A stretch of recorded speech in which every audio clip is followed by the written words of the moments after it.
Generación de Regreso a Casa presenta el audiolibro de Osvaldo Bernadas. El pecado que mora en mí. Ningún mal es más desagradable y deshonroso para Dios. Diciembre, 2018. Buenos Aires, Argentina.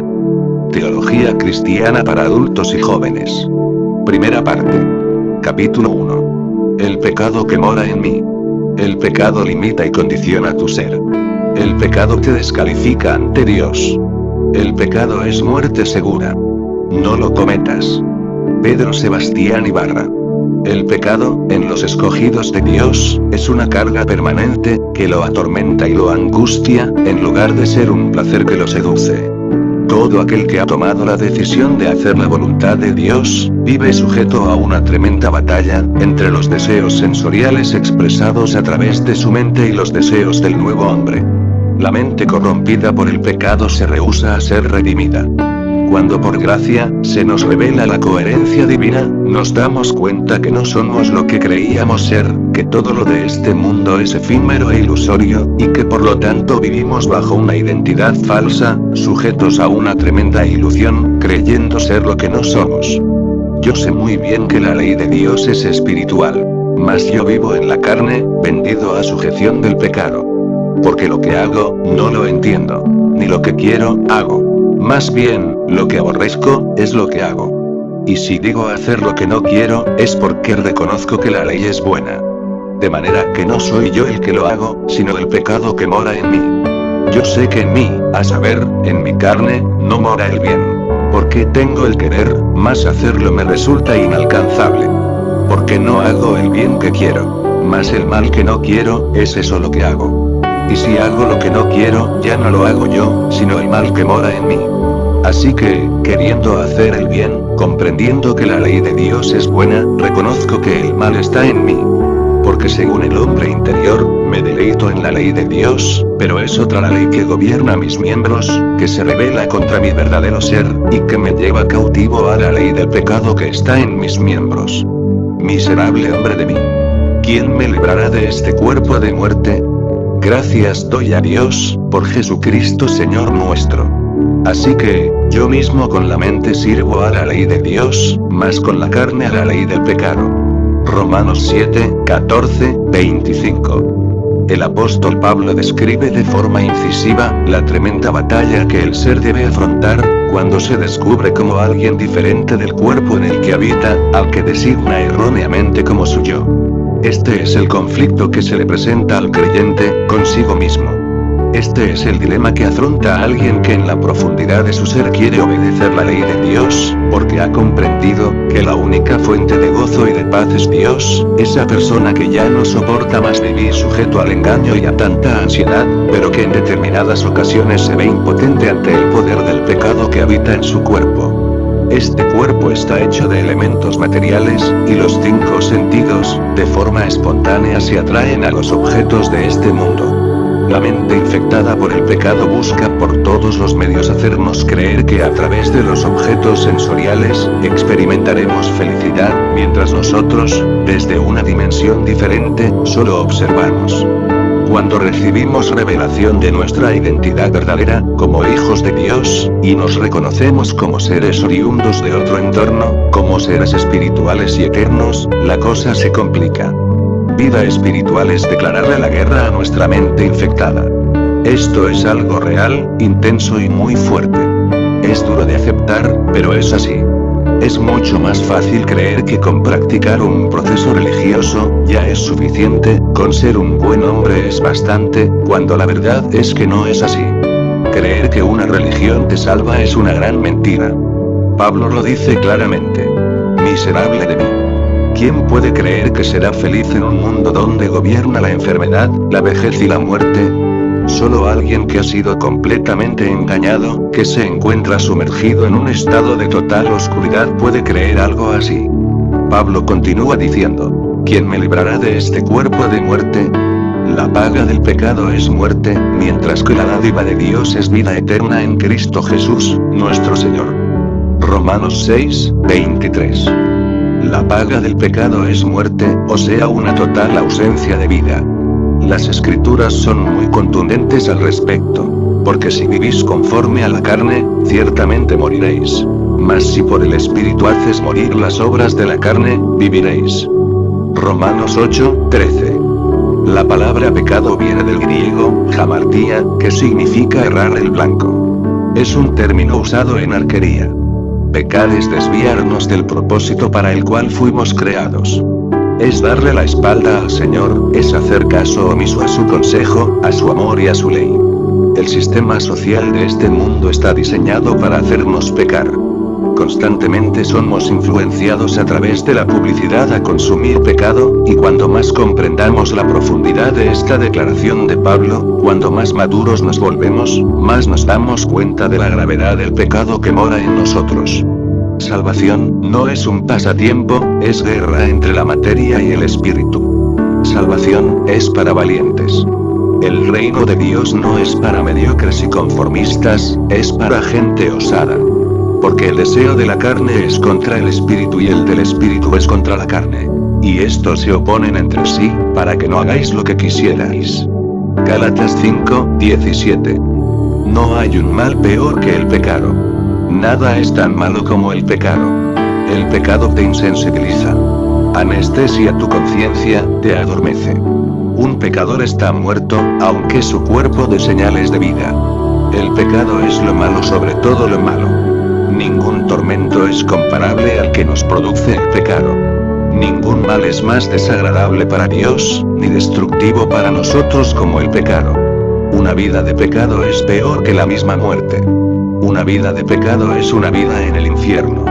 Una vida de pecado es una vida habitando bajo el gobierno y las leyes de Satanás. Ustedes deben estar dispuestos a sufrir, así como Cristo sufrió mientras estuvo aquí en la tierra. Si ustedes sufren como Cristo, ya no seguirán pecando.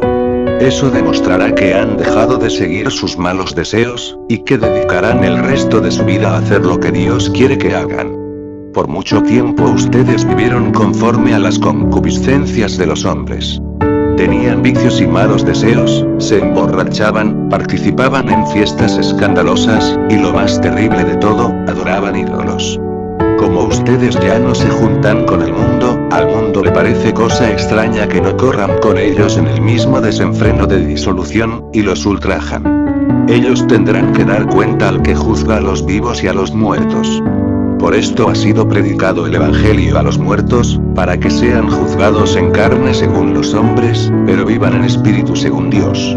Primera de Pedro 4:1-6. ¿Hay algo que podemos hacer para estar alejados del pecado?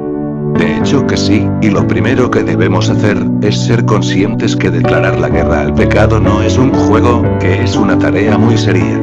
Evitar el pecado es el esfuerzo más demandante en la vida del cristiano. En primer lugar debemos hacer lo que los discípulos no hicieron. Velad y orad para no caer en tentación. Mateo 26:41. Es imprescindible estar siempre atentos, movernos de manera sabia y a la luz del peligro que nos acecha por delante. El enemigo conoce nuestra ingenuidad y nuestras debilidades, y siempre usará personas y situaciones para hacernos entrar en pecado. Aborrezcan el mal, aférrense al bien. Romanos 12:9. La instrucción es precisa y para hoy. Si aparece algo malo, ódialo, si se te presenta algo eterno, aférrate. Vence al mal con el bien. Pedro nos exhorta a que tengamos siempre una buena memoria con respecto al pecado. No vivamos conforme a las concupiscencias del mundo, sino que vivamos conforme a la voluntad de Dios, armados con el pensamiento de Cristo, empoderados del poder de su resurrección. Vida espiritual significa morir a los deseos de la carne, aunque la mente y los sentidos nos pidan a gritos. Queremos vivir en pecado. Porque hemos recibido sabiduría de lo alto, porque tenemos suficiente inteligencia para discernir la consecuencia, decimos no. El Señor Jesús nos mostró el ejemplo cuando dejó el trono de gloria, para hacerse un hombre y padecer con y por nosotros.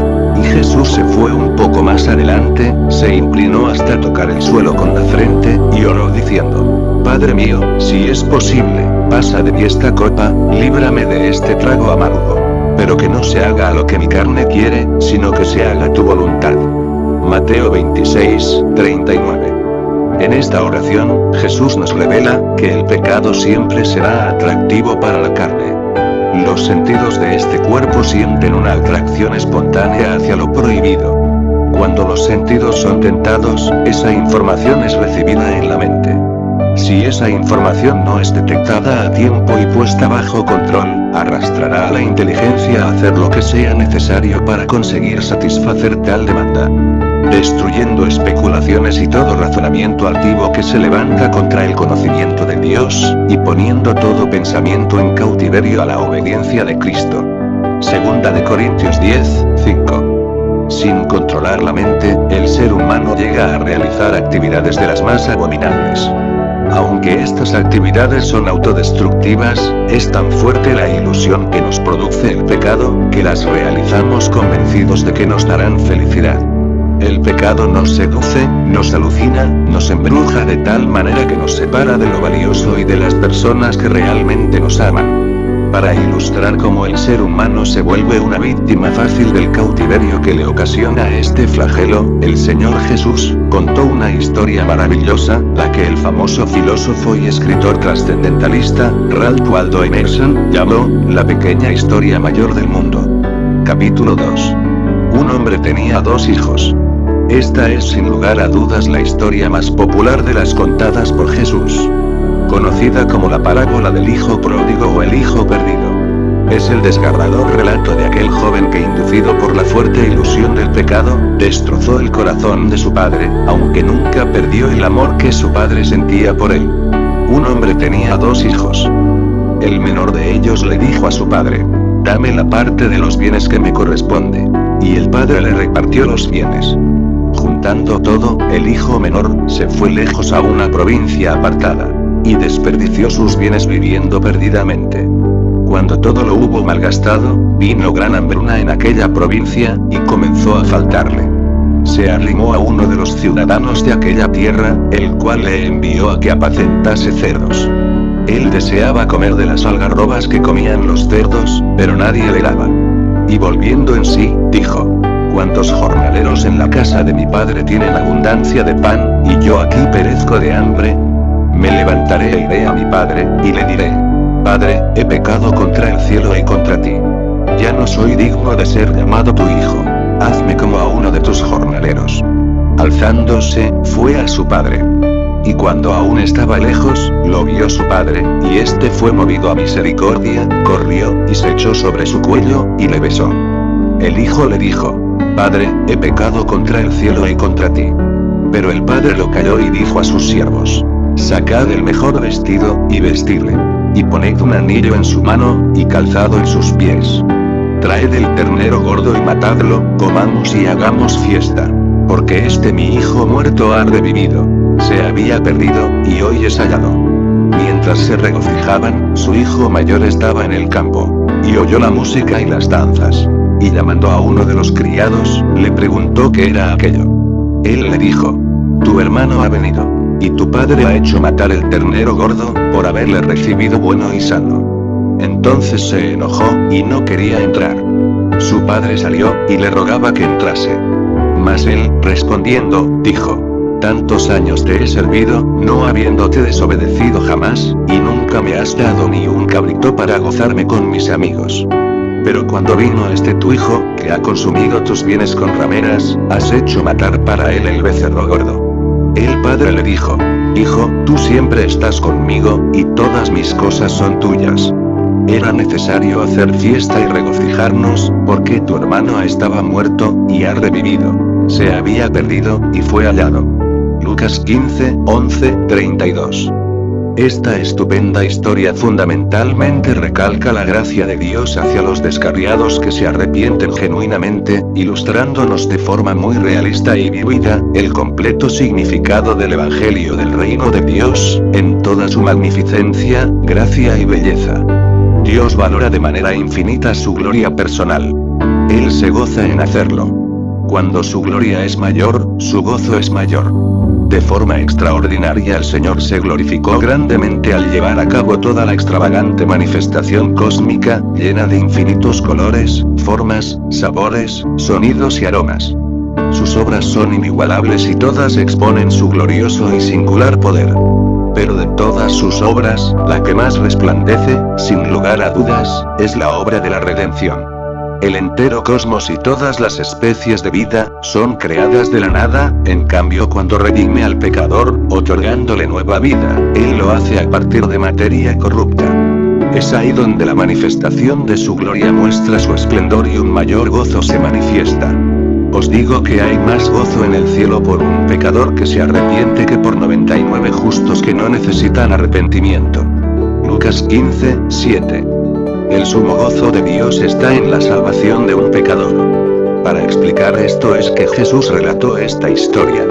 Esta parábola surge como respuesta a las murmuraciones y críticas de los fariseos y los escribas, los expertos judíos en la ley mosaica, quienes reprochaban a Jesús por tener amistad con pecadores y cobradores de impuestos, con quienes hablaba y solía sentarse a comer. En el último versículo del capítulo anterior, Jesús dice: el que tenga oídos para oír, que oiga. Lucas 14, 35. Eran los rechazados y los marginados, los que lo oían, los que se interesaban por su mensaje. Ellos lo escuchaban y lo seguían. Ellos eran sus amigos. Pecadores, prostitutas y publicanos. Ellos eran los intocables. Los publicanos, eran los que cobraban los altos impuestos al pueblo judío en nombre del César. Ellos eran judíos avaros y corruptos. A ellos no les importaba nada del sufrimiento de su pueblo, ni de la ocupación pagana, ni de las leyes religiosas. A ellos solo les importaba llenar sus bolsillos.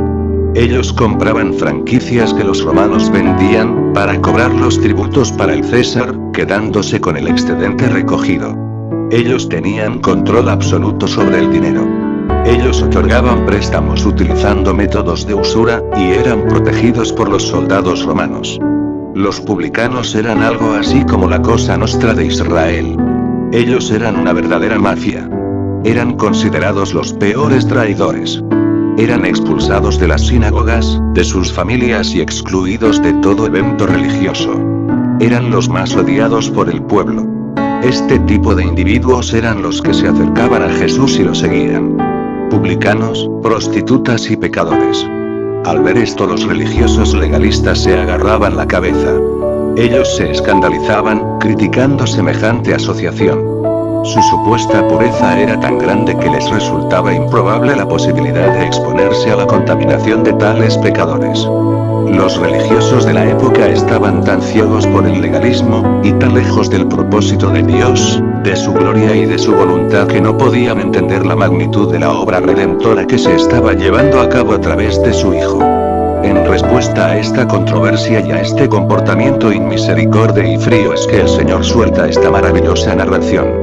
La historia toma lugar en una aldea desconocida de Medio Oriente. Todo lo que Jesús contó en este relato iba en contra de los principios de la religión legalista. Para los escribas y fariseos esta era la historia más vergonzosa que a alguien se le podía ocurrir. Una apología a la deshonra. Con esta historia Jesús sacudió las estructuras del semitismo ortodoxo, el cual estaba plagado de tanta hipocresía. En esa aldea había un padre que tenía 2 hijos. Uno de los hijos, el menor, desea recibir su herencia de forma inmediata. La idea de gratificación diferida no se acomodaba a sus planes. Él quería todo el dinero tan pronto como le fuera posible. Él no quería esperar a que su padre muriera para recibir la herencia. Indirectamente, el joven le estaba diciendo al padre: quisiera que ya estuvieras muerto. Tu presencia me resulta un estorbo. Al escuchar esto, los rabinos deben haber dado un paso atrás de vergüenza. Esta petición iba en contra de toda honra, rompiendo el único mandamiento con promesa: honra a tu padre y a tu madre. Capítulo 3. La deshonra y la vergüenza. Este hijo veía a su padre como un impedimento, como una restricción. El joven solo quería libertad. Él no quería reglas, ni regulaciones. Él no quería la parte de su herencia para desarrollarla y administrarla, para en el futuro formar una familia. Él quería su parte ya, y en efectivo. Esta actitud no tenía precedentes en la historia de los judíos. ¿A quién se le podría ocurrir semejante insolencia? Lo peor de la historia viene a continuación, cuando Jesús dice que luego de la demanda, el padre accedió a darle lo que pedía.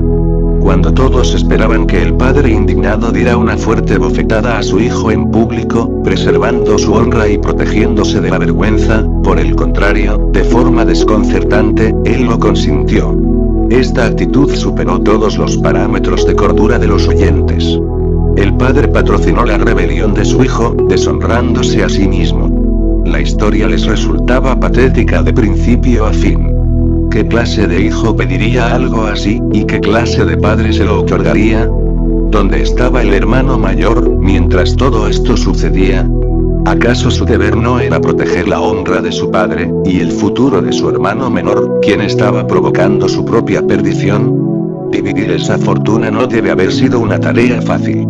Seguramente debe haber sido una gran fortuna.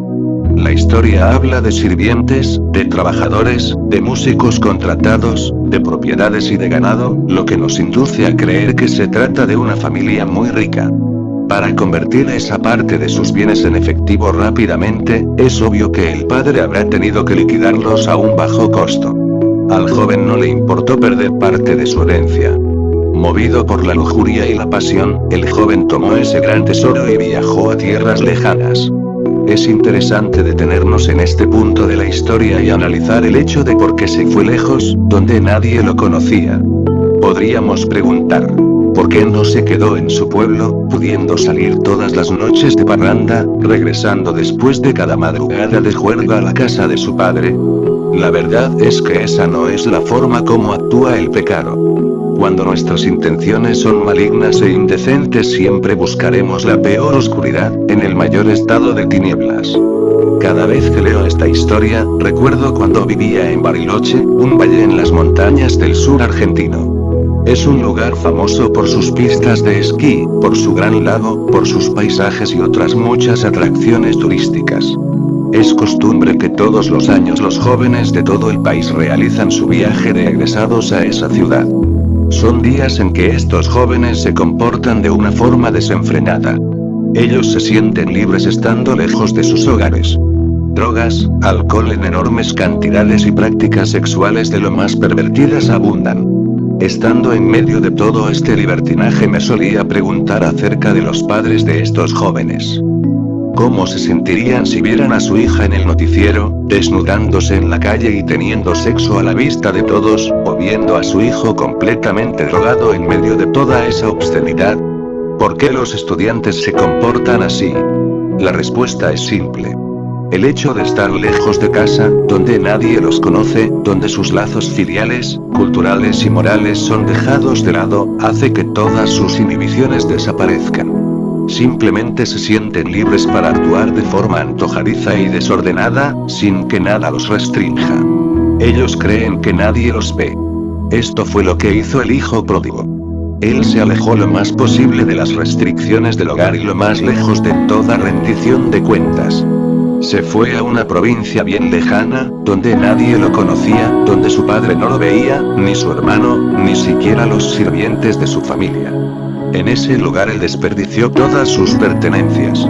El pecado busca satisfacción lejos de Dios y nunca la encuentra. Capítulo 4. El desperdicio. Fue evidente que él deseaba experimentar todo tipo de placeres extraños, de lo más hediondos y escabrosos. Una vida de trabajo del padre y de sus antepasados, ahora estaba siendo perdida.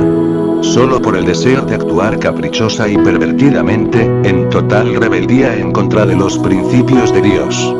Hay muy pocas cosas más inútiles que el desperdicio.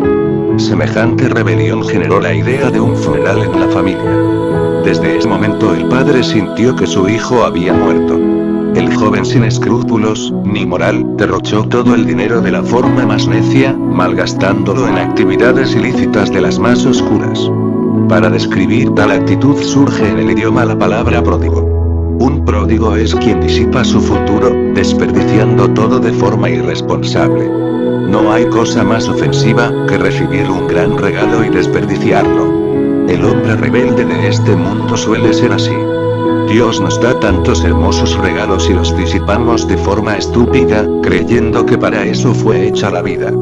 Este joven nos sirve como un espejo para comprender lo que significa vivir dándole la espalda al Señor. Al cabo de un tiempo de vivir de escándalo en escándalo, sucedió lo esperado, la gran fortuna del joven se acabó. Sin dinero y sin amigos, solo y abandonado, en total indigencia, fue cuando vino a ese país, no una recesión, sino una severa hambruna, y lo único que consiguió fue un trabajo como cuidador de cerdos. Todos estaban sin recursos, la gente literalmente se moría de hambre. Comían basura, se comían sus mascotas y hasta sus sandalias. En tales hambrunas, el pueblo llegaba a comerse a los recién nacidos. Con sus propias manos, mujeres de buen corazón cocieron a sus hijos. Sus propios hijos les sirvieron de comida al ser destruida la capital de mi pueblo. Lamentaciones 4:10. La vida para las personas de esa aldea se tornó un verdadero infierno. El joven pródigo se acercó a un hombre y le mendigó insistentemente que le diera un trabajo y algo de comer. Este, para sacárselo de encima, lo mandó al chiquero a cuidar a sus cerdos. El joven era rico y ahora tenía que alimentar cerdos y vivir en el corral junto a ellos. Los cerdos son el animal que el pueblo judío más detesta. Él estaba tan hambriento que trataba de comer las cáscaras y los desperdicios para no morirse de hambre y los puercos no se lo permitían. Mientras los fariseos y los escribas escuchaban, ellos pensaban: esto debe ser una broma. ¿Qué joven judío haría una cosa así? ¿Quién de nuestro pueblo avergonzaría de tal manera el nombre de su padre? ¿Quién podría abandonar tanta riqueza para terminar metiendo su rostro en el excremento, para comer el desperdicio de los cerdos? Todo esto resultaba de lo más absurdo e incoherente. El joven que era rico, ahora estaba diciendo: moriré de hambre. Él no estaba en la cola de la muerte, él había llegado al mismo fondo. Ese es el fruto del pecado y la traición. Desesperación y desamparo. Sin esperanzas, con una vida desperdiciada, él esperaba la muerte. Es tu elección. Te revelas a Dios, y puedes escoger el tipo de pecado que más te guste, pero el resultado siempre será uno e ineludible: sufrimiento y muerte. Él nos dio una nueva vida, cuando estábamos muertos en delitos y pecados. Efesios 2:1. El pródigo menospreció un futuro de prosperidad y riqueza ilimitada, a cambio de nada. Semejante locura es de lo más común en este mundo. Este joven violó todo lo que se podía violar. ¿Cómo actúa Dios donde hay tanta abundancia de pecado? Y la ley se introdujo y abundó la transgresión, pero donde el pecado abundó, sobreabundó la gracia. Romanos 5:20. Como era usual en Jesús, la historia abordó una dimensión impensada. En el versículo 17 la trama tomó un rumbo diferente y crucial. Capítulo 5. Volvió en sí. El joven pródigo recordó que en la casa de su padre, aún los jornaleros siempre estaban aprovisionados, bien alimentados y en abundancia. Es notable la palabra utilizada por Jesús en este versículo: abundancia. Esto nos devela algo de la gran prosperidad que poseía su padre. El joven habla de jornaleros, personas que trabajaban en los campos, sembrando y cosechando. Estas personas eran contratadas por un sueldo diario, lo que les alcanzaba apenas para vivir al día. Un jornalero tenía un estándar en la sociedad menor al de un esclavo. El joven dice que ellos tenían más de lo que necesitaban, lo que indica que el padre, más allá de ser rico, era muy misericordioso con sus siervos. Este hombre era dueño de una gran finca, con personas encargadas del mantenimiento y del ganado, sirvientes facultados para realizar los quehaceres domésticos, quienes eran considerados como parte de la familia. Ellos, aparte de recibir un sueldo, eran provistos de casa, ropa adecuada y comida. Por eso Jesús usa el término abundancia. Todo esto denota gran opulencia. Se habla de músicos para alegrar las fiestas, animales engordados y vestimentas lujosas. Sin duda este hombre era muy rico, bondadoso y compasivo. El joven, recordando todo esto, siente un genuino arrepentimiento. Este punto debe ser considerado de extrema importancia. Fue en ese momento cuando el joven volvió en sí, recobrando su sano juicio. En el siglo XVIII, en Nueva Inglaterra ocurrió el avivamiento más grande de la historia de los Estados Unidos, donde los misioneros John Wesley y Jonathan Edwards fueron usados por Dios de forma inusitada. Este increíble mover del Espíritu Santo no fue llamado ni la gran conversión, ni la gran salvación, se lo conoció como el gran despertar. La gente era despertada de su letargo, de su vida de pecado desenfrenado, ellos comenzaban a darse cuenta de lo inútil que era vivir una vida en tinieblas. Personas a las que el pecado las había llevado a estar fuera de sí, ahora volvían en sí, se arrepentían y se convertían en forma masiva por la gloria de la gracia divina. Esto fue lo que le pasó al joven pródigo. El hijo volvió en sí, él fue despertado. Dios lo llevó al arrepentimiento en su corazón. Es así como Dios salva a personas que viven esclavizadas, a personas que viven como en un corral de cerdos. Cristo es rigurosamente necesario en nuestras vidas. Dios nunca hubiera permitido semejante dolor para su Hijo amado, si tal expiación no hubiera sido absolutamente imprescindible. Sin un nuevo nacimiento, y sin un nuevo corazón ningún hombre puede ser salvo. Sin entender la seriedad del pecado, y lo detrimental que es para nuestras vidas, nada de lo que hagamos será de beneficio. Si te disgusta la doctrina del pecado es porque no eres cristiano. Cuando confías en tus propios esfuerzos estás negando el significado de la cruz. Te vuelves un analfabeto espiritual. Eso es porque nunca te has visto a ti mismo como un pecador, porque nunca has entendido el significado de la palabra redención. Eres tú quien le ha dado la espalda a Él, eres tú el que has desperdiciado su amor y todo lo que Él te ha proporcionado. Un evangelio que ofrece apenas la amistad y el perdón de Jesús, y una vida de deleites y maravillas, sin convicción de pecado, no es el evangelio del nuevo pacto. Jesús fue muy radical al respecto. Jesús dijo a sus discípulos: si alguno quiere venir en pos de mí, niéguese a sí mismo, tome su cruz y sígame. Porque el que quiera salvar su vida, la perderá. Pero el que pierda su vida por causa de mí, ese la hallará. Mateo 16, 24, 25. El mensaje de Jesús nos llama al verdadero arrepentimiento. Estoy muy ocupado para pensar en eso ahora, tengo tantas cosas que hacer. Muy linda la charla pero impráctica para hoy. Vivimos corriendo tras la felicidad sin nunca alcanzarla, así como hámsters que corren y corren en una rueda y nunca llegan a ningún lado. Todo lo que tuve en mis manos lo he perdido. Todo lo que he puesto en las manos de Dios, aún lo poseo. Martín Lutero. El joven se levantó y se dispuso a volver a casa, reconciliándose con ese ser misericordioso y compasivo. Él dijo: me levantaré e iré a pedirle perdón a mi padre, aun corriendo el riesgo de ser rechazado, le pediré ser uno de sus jornaleros. Él estuvo dispuesto a enfrentar la ofensa, la indignación de su hermano mayor, la burla de sus ex sirvientes y amigos, y el escarnio de toda la aldea. Esa es la actitud y el corazón del que se arrepiente de forma genuina. Hará todo lo posible para ser perdonado por sus ofensas y sus pecados. Esto implicaba exponerse al ridículo, y a ser menospreciado por aquellos que él una vez repudió. ¿Es eso la peor de las muertes? ¿Cómo haré para saldar semejante deuda? De forma inexplicable y sobrenatural, él se levantó, con su ropa sucia, oliendo a cerdo, lleno de vergüenza, pero decidido a hacer lo necesario para enmendar su error.